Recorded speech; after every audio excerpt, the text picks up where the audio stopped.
Hey everyone, welcome back to Dead Mall Walking. Ironically, coming to you from a world in which every mall is dead, but none of us are allowed to walk them.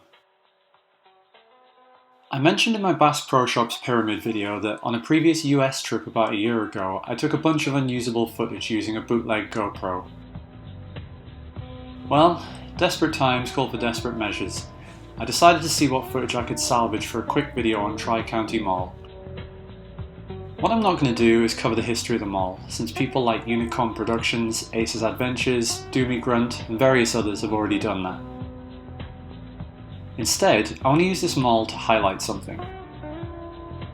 When most people think of dead malls, they probably think of gloomy and run-down centres with no foot traffic.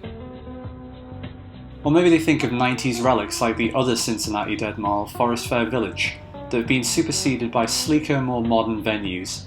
Maybe they think of rising crime. None of those narratives work here. I stopped at a Chipotle outside the mall since the food court, which we're looking at right now, is non-existent. And it was hopping. As were the Starbucks, Outback Steakhouse and BJ's restaurants that are all in the vicinity of the mall. I was sad to hear from friends in the area that the mall has removed these beautiful planters, but when I visited, the mall itself seemed about as clean and safe as they come, even if a bunch of stuff was broken or not running. We'll see some of that a little later. A friend of mine on Instagram, shopmalls_2004, tells me that although Tri-County is still nicely maintained, tenancy has continued to slide. The wing that formerly housed Sears and the food court is now devoid of all furniture and plants, with just 2 lonely stores remaining in that area.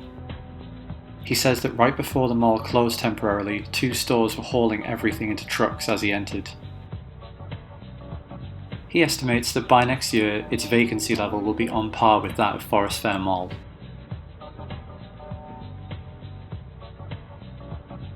So why is this mall so dead? There's no shortage of answers to that question, but they'll all sound pretty familiar to anyone who knows dead malls. The fact that only 1 anchor store is currently occupied, we saw inside one of the empty ones earlier. The curfew imposed on under 18s being unaccompanied in the mall, and of course, online shopping.